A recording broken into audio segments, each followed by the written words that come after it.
I felt the ground shake a while ago. I'll take that as a sign you've got the job done. Let's press on, shall we? As I was telling you before, I want Mr. House out of the picture.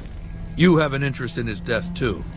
If he knows that you destroyed his gadgets beneath the fort, he will strike back.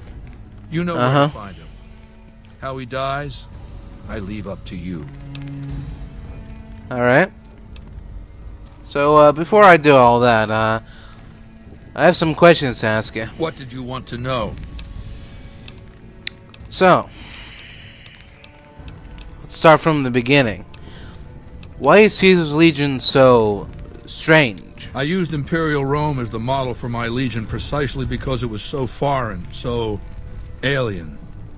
I'd seen what had become of the NCR's attempts to emulate the culture of pre-war America. The infighting, the corruption. Rome was a highly militarized autocracy that effectively integrated the foreign cultures it conquered. It dedicated its citizens to something higher than themselves, to the idea of Rome itself. In Rome, I found a template for a society equal to the challenges of the post-apocalyptic world, a society that could and would survive, a society that could prevent mankind from fracturing and destroying itself in this new world by establishing a new Pax Romana. What does Pax Romana mean? It means a nationalist, imperialist, totalitarian, homogenous culture that obliterates the identity of every group it conquers. Long-term stability at all cost. The individual has no value beyond his utility to the state, whether as an instrument of war or production.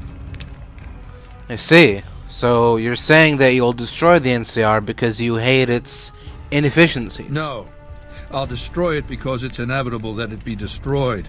It's Hegelian dialectics, not personal animosity.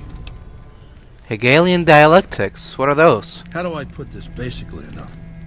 It's a philosophical theory, the kind you might encounter if you took time to read some books. The fundamental premise is to envision history as a sequence of dialectical conflicts. Each dialectic begins with a proposition, a thesis, which inherently contains or creates its opposite, an antithesis. Thesis and antithesis. The conflict is inevitable, but the resolution of the conflict yields something new, a synthesis, eliminating the flaws in each, leaving behind common elements and ideas. So what's dialectic about you and the NCR? The bombs wiped the slate clean.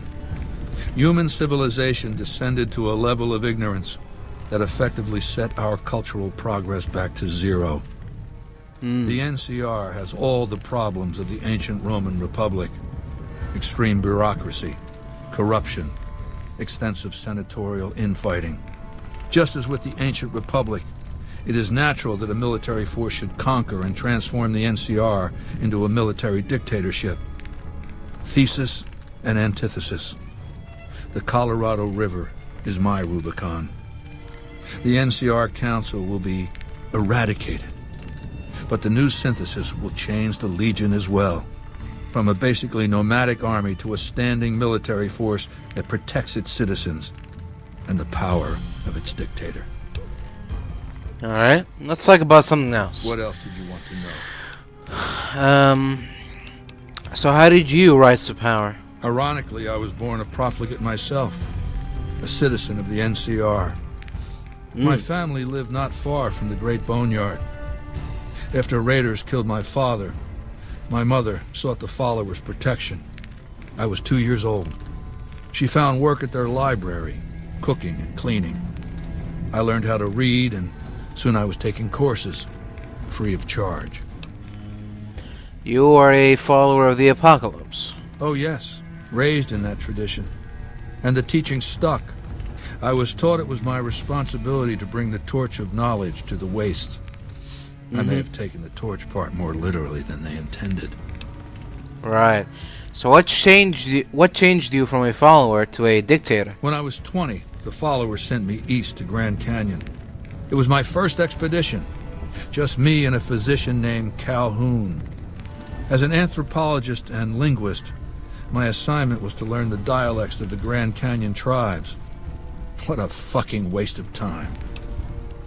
Why would learning dialects be a waste of time? If you think it's worthwhile to make smart people learn how to talk like backward savages, you're a follower of the apocalypse. Or an idiot. Anyway, we met up with a Mormon missionary who already knew a bunch of dialects. Joshua Graham. He was supposed to teach me. But before that went too far, the Blackfoot tribe captured us to hold us for ransom. They were a backward bunch. But the real problem was, they didn't know how to fight. What was wrong with the Blackfoot? The Blackfoot were at war with 7 other tribes, each just as pissant as they were. But outnumbered like that, they weren't going to last long. It's one thing to be taken hostage, another to be lashed to a sinking ship. So over Calhoun's objections, I decided to take certain steps.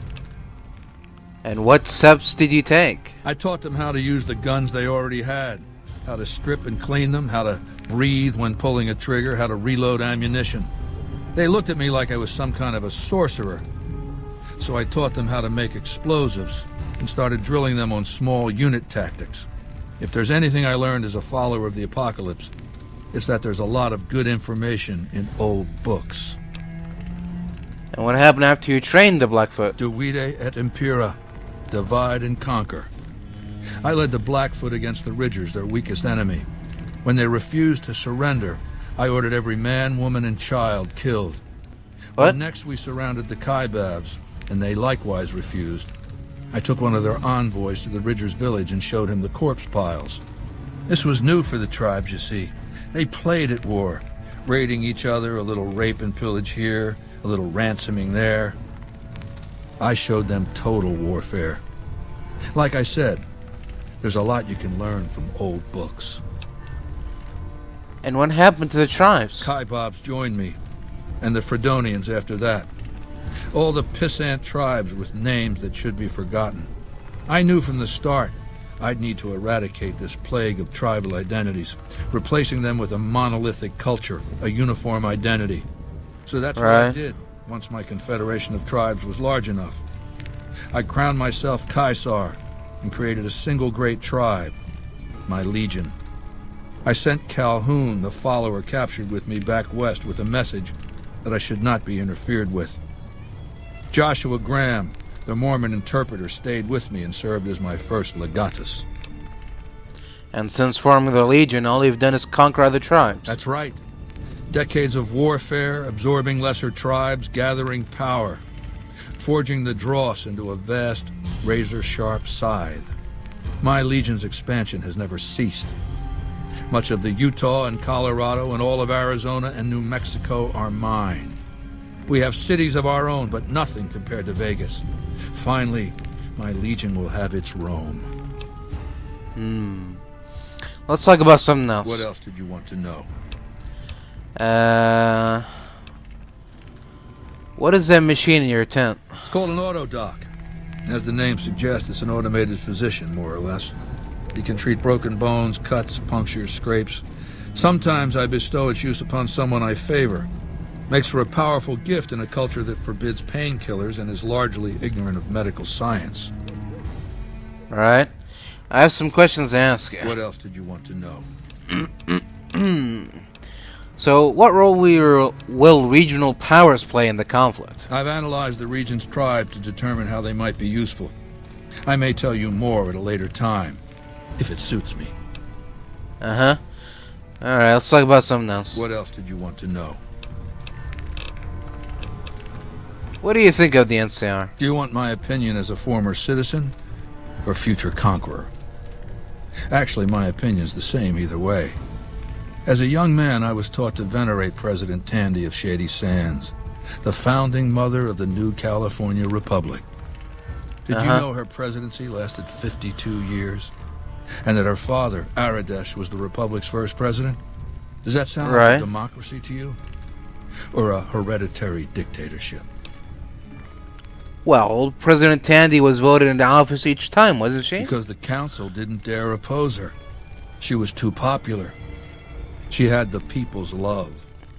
Well, so things ran smoothly, more or less.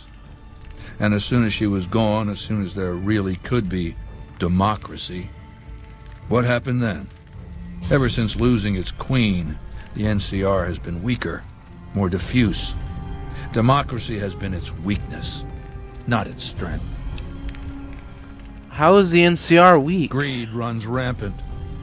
The government is corrupt, accepting bribes from Brahmin barons and landowners to the detriment of citizens. The NCR is a loose conglomerate of individuals looking out for themselves. It's lost virtue. No one cares about the collective, the greater good. It's not built to last. I'm just hastening the inevitable. Surely the NCR is a powerful foe. Of course. The most powerful my legion has faced. Also the first to which I am ideologically opposed. Until now, Right. every tribe I've conquered has been so backwards and stunted. Enslavement has been a gift bestowed upon them. My conquest of the Mojave will be a glorious triumph, marking the transition of the Legion from a basically nomadic tribe to a genuine empire. Just as my namesake campaigned in Gaul before he crossed the Rubicon, so have I campaigned and will cross the Colorado. So why did the Legion lose the first battle? It's not going to happen again. That's all I have to say about it. Okay. Let's talk about something else. What else did you want to know? Well, speaking of the first time you lost the Battle of River Dam, I've heard the commander of the first battle called the Burn Man. And I've heard it's a bad idea to tempt the wrath of Caesar. Change the subject. Alright. What else did you want to know? Tell me about Vulpes and Colta. Vulpes is the best of my frumentari.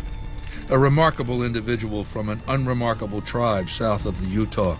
He was brought into the Legion as a boy, survived training, fought well enough as a legionary to be promoted to the rank of decanus. Then in battle against an unimportant tribe, he broke ranks and led his contubernium through a hole in their defenses to capture its chieftain. Well, his Centurion wanted him crucified for disobedience, so I made him a frumentari. And what did the Frumentari do? Whatever I require. Infiltration, assassination, dramatic atrocities to break the spirit of the enemy, etc. They're mentally flexible. They operate behind enemy lines for extended periods, imitating the enemy's customs without becoming sullied. In all these things, Vulpes is a master. Alright, let's talk about something else. What else did you want to know? What do you know about Mr. House? I know he's a coward, hiding behind an army of robots ensconced in that tower of his like a wizard in one of those Grognak comic books. Some say he's a man, others a machine. I don't care. He's in the way. Alright, let's talk about something else. What else did you want to know? Are your bodyguards special in any way? My Praetorians embody the martial ideals of my legion. Each one of them has done enough conquering and killing to deserve the rank of Centurion. Instead, I invited them to join my guard. So the invitee chooses whichever current guard he thinks is weakest and challenges him. The fight is to the death. It keeps them from getting complacent. So how long has Lucius been the the head of your Praetorians? Lucius has been the head of my guard for 5 years now. He was a subordinate guard for 8 before that. Right. No invitee has dared to challenge him yet. Maybe it's an issue of respect. He is getting on in years. Interesting. Let's talk about something else. What else did you want to know? I've heard rumors of your legate, Lanius. What's his story? Linnaeus is the greatest of my battlefield commanders. Some might call him a great man, but I'm not sure he qualifies. Once, he was the greatest warrior of the Hydebarks, a tribe of the Arizona. Maniacal in battle. Sometimes he'd ambush Legion patrols by himself. When after several months we found and surrounded the Hydebarks camp, their chieftain raised a banner of surrender. The warrior, who was not yet Linnaeus, went insane with rage. He struck down his chieftain and attacked his own tribe. And what happened when Lanius attacked his own tribe? He killed 15 before they brought him down. He didn't die, obviously. I had intended to. He was maimed, most of his face torn off. It was days before he regained consciousness. When he did, I went to his bedside and showed him the helmet I'd had forged to cover his face. I said he could have it if he'd fight for me. He accepted, on condition that he be allowed to kill the surviving males of his tribe. I said, make it the adult males, and you have a deal. He sounds more like a savage than a general. Neus is savage. Savagely loyal, too, but only to me. He has no love for my legion. But this has its uses. He has no attachment to his men, no compunction about battlefield losses. All he cares about is destroying the enemy. When another legatus or a centurion fails to achieve results, I send Linnaeus to make things right. His first step is to beat the failed commander to death in front of his assembled troops. Then he orders the ritual of decimatio. And what is decimatio? It means decimation. But in ancient Rome, the word had a very specific meaning. A punishment for cowardice. The legionaries are lined up in ranks. Every 10th man steps forward and is beaten to death by his brothers. It instills a certain robust obedience. Sure. And Lanius will lead the assault on Hoover Dam. Yes. This time my legionaries will be more frightened of the commander behind them than the enemy before them. There will be no failure this time, no retreat, no years of gathering slaves and resources for another assault. With Linnaeus to drive the legion forward, the dam will be taken. It will be our bridgehead across the Colorado. Alright, let's talk about something else. What else did you want to know? That's enough questions for now. What else then? Listen, I'm done working for you. Mark my words, you piece of shit. This is the last time you will ever refuse to perform an order I've given you. If you meant what you said, you best be on your way, and at good speed. And forget all that I could have given you. If you ever disobey me again, I will order my Praetorians to hack you to death with their machetes for my entertainment. Hey, no one but Omertas are allowed to carry guns into Gomorrah. Check your weapons with me. Alright. You'll get these back on your way out.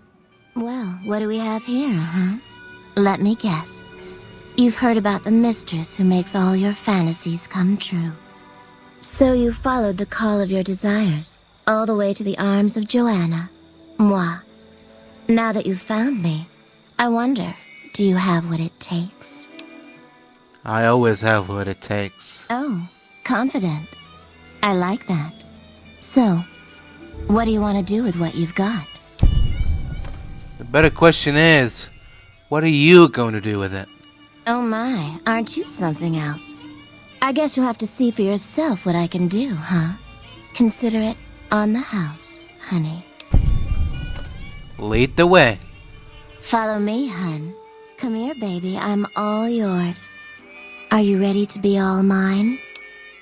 I'm ready. Okay. Lay down and I'll take care of you. Alright. Looking forward to it. Oh. Nice little heart-shaped bed, too.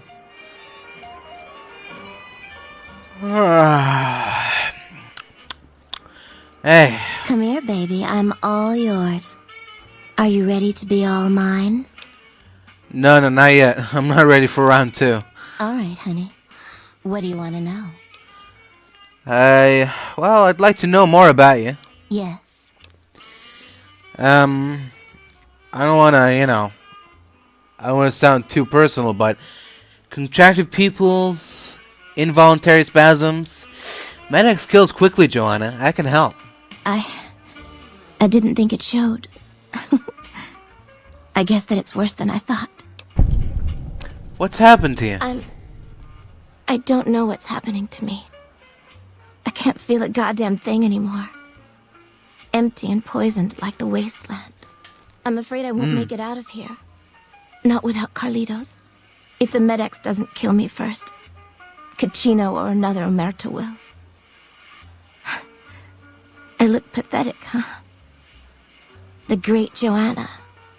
And now, I don't even know why I'm telling you this. Well, tell me about Caccino.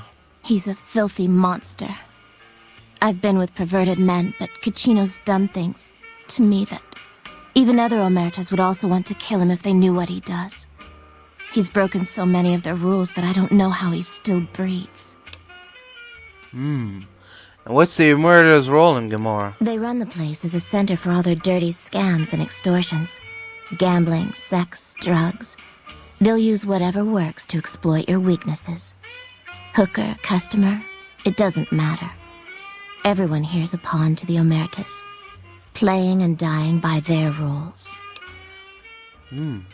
What a shame. Tell me about their leaders. Nero's the pack leader, and Big Saul's his right hand. What Nero wants, Big Saul does. Then there's Caccino. And what's the other guy? What's his name? Carlitos? What's his story? He was an Omerta that fell in love with me. They don't ever mix with people outside the family, you know. He was planning to escape with me, but Caccino found out about us. So he did something, talked, I don't know. And Carlitos disappeared. So Caccino talked because Carlitos broke murder rules. Caccino doesn't give a shit about rules, only cares to feed his perversions. He lusted for me. He's done things to me. Look, I'm stuck here. I know that. Carlitos is the only thing that kept me going. And now I don't have anything left. What if Carlitos lives? If he's alive, he's long gone. The Omertas want him dead now. If you meet him anywhere, I'd do anything to get him back and escape this hell. Although I'm not keeping my hopes up. Alright.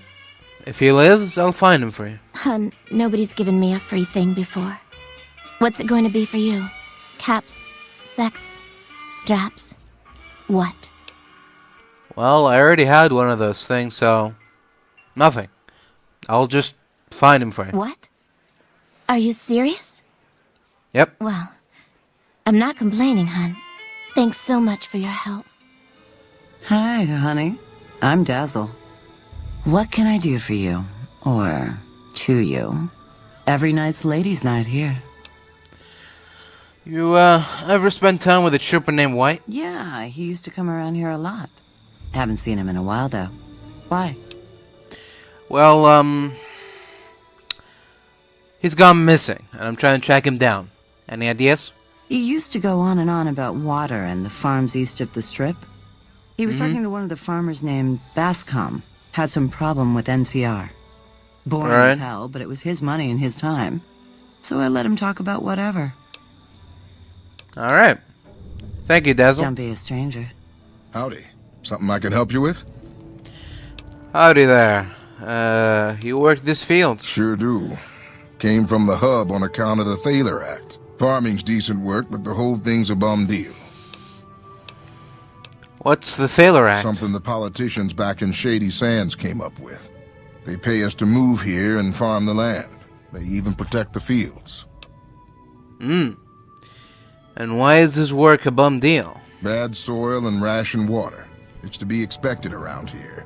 But the rationing's off. Worst part is NCR won't admit it. Pretty hard to meet their crop quotas with 20% less water than we're supposed to be getting. Not that OSI cares about any of this. So what kind of crops do you grow? Everything I can. Farmers out here don't have the luxury of being picky. I get by mostly on maize and tobacco. Let's talk about something else. Can do. I'm looking for Corporal White. I was told that he'd spoken to you. Yes. He said he was looking into the water shortage, but I haven't heard back from him. Got the feeling he wasn't here in any official way. White was talking to me about computer stuff and water delivery schedules through the pipes, but I'm just a farmer. Tech stuff is beyond me. The last person I saw him talking to was Lieutenant Romanowski. Romanowski's around here somewhere. Sorry I couldn't be more helpful. Alright, goodbye. Adios. I'm not a recruitment officer. You want to join the army? I'm sure someone at McCarran can point you in the right direction. I'm not here for that. I'm looking for Corporal White. Trent told me he'd seen it. Corporal White is currently solving the mystery of the great water shortage. Tried to convince me he had proof even. I didn't buy any of it. He went over to West Side to talk to Tom Anderson. Anderson's a follower of the apocalypse. Helps the people in West Side grow crops or something. Crops in West Side. The apparent water shortage here can be a coincidence then. I really don't see the connection. Look, I'm a soldier, not a scientist. I just do my job. Alright. Do you have something against White? He's a glory hound, always looking for a way to get promoted to ranger. Thinks he's too good to be a regular trooper like the rest of us. Alright, let's talk about something else. Yes, please do. So, Trent Bascom says he's not getting his full allotment of water? The Office of Science and Industry has carefully calculated the amount of water needed for these crops. The whole thing is handled by computer. Besides, most of these crops look fine to me. If the farmers can't handle the job, they shouldn't have signed up in the first place. If there really is a problem, they can take it up with Lieutenant Boyd at McCarran. Farming isn't my department. Alright. Goodbye. Carry on. Tom Anderson, can I help you? Hello, Mr. Anderson. What do you do here? I'm with the followers of the apocalypse, and I help the locals in West Side grow crops. Unlike the NCR, the followers don't expect anything back. The soil and the hot, dry environment don't make it easy, but we get by all right. We've even got our own food store, the West Side Co-op, complete with basic refrigeration. Right. Do you have a problem with the NCR? I don't go looking for fights with them, but they don't have the best interests of people in mind. Certainly not locals. The bottom line for NCR is productivity and growth. Politicians back in Shady Sands are completely detached from the people actually living here. Tell me about the co-op. The co-op is comprised of West Side locals and run by Clayton Antonine. They produce all of their own food and share the profits of the co-op. Alright, Mr. Anderson.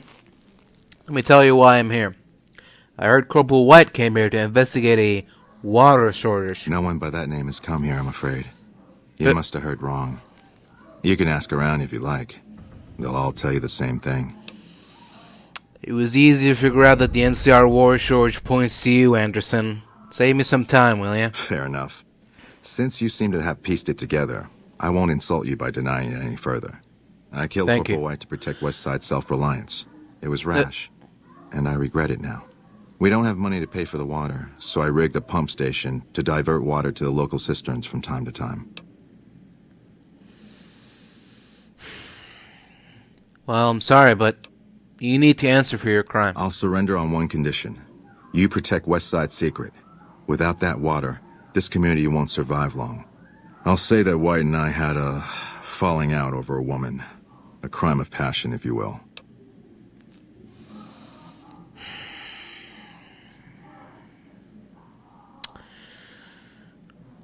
Alright.